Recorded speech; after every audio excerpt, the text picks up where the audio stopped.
NCERT की किताब में न्यायपालिका पर विवादित चैप्टर है, जिसे पढ़कर सुप्रीम कोर्ट काफी नाराज है और शिक्षा मंत्री खेद जता रहे हैं।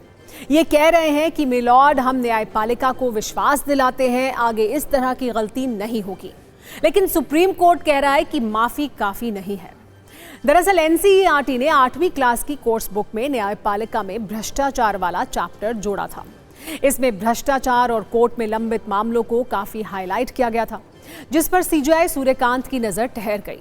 उन्होंने कल इस पर स्वतः संज्ञान ले लिया और आज ही इस मामले पर सुनवाई भी हो गई, जिसके बाद से अब तक इस मामले में 5 बड़े अपडेट्स हैं। पहला अपडेट यह है कि एनसीईआरटी ने 8वीं क्लास की किताब से विवादित चैप्टर को हटा दिया है। सुप्रीम कोर्ट ने इस मामले में एनसीईआरटी के निदेशक और शिक्षा मंत्रालय के स्कूल एजुकेशन सचिव को अवमानना का नोटिस जारी किया है। सुप्रीम कोर्ट ने कहा है कि न्यायपालिका को बदनाम करने की साजिश हुई, माफी काफी नहीं है। इस मामले में अगली सुनवाई अब 11 मार्च को होगी। 2 हफ्ते में अनुपालन रिपोर्ट मांगी गई है, यानी जो आदेश दिए गए हैं उन पर क्या कार्रवाई हुई, ये रिपोर्ट दी जाएगी। इस बीच शिक्षा मंत्री धर्मेंद्र प्रधान ने भी कहा कि इस मामले में जो दोषी होंगे उन पर कार्रवाई होगी। इन 5 बड़े अपडेट से पहले सुप्रीम कोर्ट में इस मामले में विस्तृत सुनवाई हुई। 3 जजों की बेंच का गठन किया गया था, जिसकी अगुवाई खुद सीजेआई सूर्यकांत कर रहे थे। सुनवाई शुरू होने पर सॉलिसिटर जनरल तुषार मेहता ने कहा कि जो किताब बाजार में छप कर गई थी वो वापस ले ली गई है। इस पर सीजेआई ने कहा कि ये बड़ा कैलकुलेटेड मूव है, जिसमें भारतीय न्यायपालिका को भ्रष्ट बताया गया।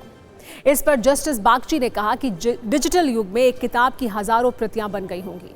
ये कैसे किया गया, ये जानना जरूरी है। सीजेआई ने आगे कहा कि हम ये कार्रवाई बंद नहीं कर रहे हैं, इसकी गहन जांच की जरूरत है जो कराई जाएगी।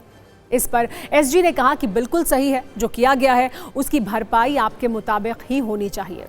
सीजेआई ने कहा कि इसका परिणाम मामूली नहीं है, उन्होंने गोली चलाई है, न्यायपालिका आज खून से लथपथ है। जस्टिस बागची ने इसे और आगे बढ़ाया और कहा कि ये लेख और अंश सार्वजनिक डोमेन में हैं, सरकार को हटाने के आदेश जारी करने चाहिए। न्यायपालिका संविधान की रक्षक है, ऐसा कुछ भी उजागर नहीं किया गया है। इसके जवाब में एसजी ने कहा कि इसे हटाया जाना चाहिए, मैं नतमस्तक हूं। इस पर मुख्य न्यायाधीश ने कहा कि हटाने के आदेश जारी किए जा सकते हैं, वैधानिक प्रावधानों का प्रयोग किया जाएगा। सीजेआई ने इस पर आगे कहा कि हम गहन जांच करना चाहते हैं। न्यायपालिका के प्रमुख के रूप में ये मेरा कर्तव्य है कि मैं जिम्मेदार व्यक्ति का पता लगाऊं। जब तक मैं संतुष्ट नहीं हो जाता तब तक जांच बंद नहीं होगी। इस पर एसजी ने कहा कि हम विरोधी रुख नहीं अपना रहे हैं, जो भी जिम्मेदार है उसे आपके संतोष के अनुरूप भुगतान करना होगा। मामला इतने पर ही खत्म नहीं हुआ। कोर्ट ने कहा कि केंद्र और राज्य सरकारें इस किताब की सभी कॉपियां जब्त करें और इसके डिजिटल प्रिंट को भी हटाएं। अगर उसके इस आदेश के पालन में कोताही बरती गई तो गंभीर कार्रवाई की जाएगी। एनसीईआरटी ने इस मामले में कोर्ट में जवाब दिया कि वो बिना शर्त माफी मांग रहा है और किताब से विवादित अंश को भी हटा दिया जाएगा। इतना ही नहीं, सुप्रीम कोर्ट ने पूछा कि इस मामले को अवमानना क्यों ना माना जाए। ये मामला आपराधिक अवमानना के दायरे में आता है, हम इसकी विस्तृत जांच चाहते हैं। इस मामले में कोर्ट ने शिक्षा मंत्रालय के स्कूल एजुकेशन के सचिव को भी अवमानना का नोटिस जारी किया है। साथ ही साथ जिन लोगों ने ये चैप्टर तैयार किया है उनके नाम मांगे हैं। कुल मिलाकर सुप्रीम कोर्ट काफी गुस्से में है।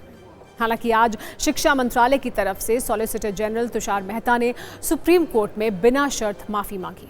वैसे इस मामले के सुर्खियों में आने के बाद एनसीईआरटी ने 8वीं क्लास की किताब से विवादित चैप्टर तो हटा दिया है, लेकिन वो 38 कॉपियां उसके लिए सिरदर्द बन गई हैं जो पहले ही बिक चुकी हैं। दरअसल क्लास 8 की एक कोर्स बुक है, exploring society India and beyond. इसकी कुल 2 करोड़ 25 लाख कॉपियां छपी थी। इनमें से अब तक सिर्फ 38 बिकी थी। आगे अब इन किताबों को तो नहीं बेचा जाएगा, लेकिन जो 38 किताबें बिक गई हैं उन्हें वापस लाना आसान नहीं है। इस मामले में अब राजनीति भी हो रही है और विपक्ष इन सारी गलतियों के लिए सरकार को जिम्मेदार ठहरा रहा है। हालांकि शिक्षा मंत्री धर्मेंद्र प्रधान खेद जता रहे हैं, न्यायपालिका के सम्मान की बात कह रहे हैं और भरोसा दिला रहे हैं कि दोषियों को बख्शा नहीं जाएगा। इस मामले में हमने एक्सपर्ट से भी बात की। एनसीईआरटी के पूर्व निदेशक जेएस राजपूत ने इन गलतियों के लिए सीधे तौर पर एनसीईआरटी को जिम्मेदार ठहराया। उन्होंने कहा कि एनसीईआरटी एक स्वायत्त संस्था है। सिलेबस बनने के बाद शिक्षा मंत्रालय से अप्रूवल नहीं लिया जाता। एनसीईआरटी को किसी से भी परमिशन लेने की आवश्यकता नहीं है। उन्होंने सिलेबस बनाने की प्रक्रिया भी बताई। उन्होंने कहा कि सबसे पहले विषय के विशेषज्ञ ड्राफ्ट तैयार करते हैं, इसके बाद किताब को कई बार पढ़ा जाता है, फिर संपादन की प्रक्रिया शुरू होती है। संपादन में अलग अलग राज्यों के अध्यापक भी होते हैं, उनकी संस्थाओं के विशेषज्ञ भी होते हैं। इसके बाद कोर्स बुक के फाइनल ड्राफ्ट पर निदेशक के हस्ताक्षर होते हैं।